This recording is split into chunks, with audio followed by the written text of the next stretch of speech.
Salut, je m'appelle Shiro.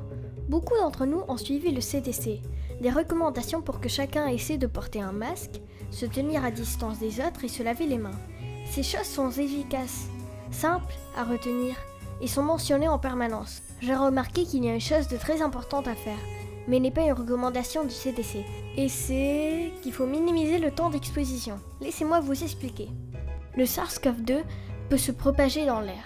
Quand une personne atteinte du virus tousse, éternue, parle ou même simplement respire, elle expulse des gouttelettes qui contiennent des quantités variables du virus. Certaines des gouttelettes sont lourdes et tombent au sol sous l'effet de la gravité, et d'autres sont petites et légères, qui sont appelées des aérosols, et sont capables de flotter dans l'air. En fait, il y a une certaine quantité de particules virales qui doivent pénétrer dans votre corps pour que vous tombiez malade. Cette quantité s'appelle une dose infectieuse. Dans une étude d'un cas décrit dans la revue Emerging Infectious Diseases, il y a eu un foyer de Covid-19 le 24 janvier 2020 qui est parti d'un restaurant en Chine. Un porteur asymptomatique s'est assis ici. Il respirait normalement, ce qui ajoutait des particules virales dans la pièce fermée. D'un côté du mur, il y avait une clim faisant circuler le virus dans cette partie du restaurant. 3 familles ont passé jusqu'à 53 minutes au moins dans le restaurant en présence du porteur. Ces personnes ont fini par attraper le Covid-19 parce qu'ils ont inhalé une dose infectieuse. Notez que cela s'est produit alors que certains étaient même assis à plus d'1,80 m du porteur du virus. C'est comme être exposé à des radiations ionissantes dans le temps. Lorsqu'on atteint une certaine dose, le cumul devient dangereux pour l'homme. Les personnes qui sont soumises au risque tentent de minimiser le temps d'exposition à un rayonnement à l'aide de dosymètres qui mesurent une quantité totale d'exposition. Certains dosymètres déclenchent une alarme lorsqu'ils atteignent un certain niveau.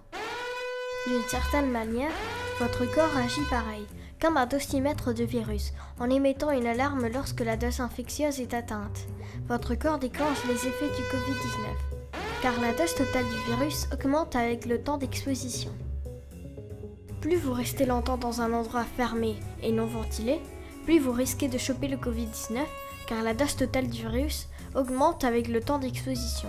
Les personnes dans le restaurant qui se trouvaient à plus de 2 mètres ont quand même attrapé le Covid-19 parce qu'ils ont rempli leurs dosymètres viraux en restant dans une zone contaminée par un virus pour la durée d'un dîner. Mis à part les recommandations du CDC, ce qu'il faut retenir de cette expérience, c'est que nous devons diminuer au maximum le temps d'exposition au virus.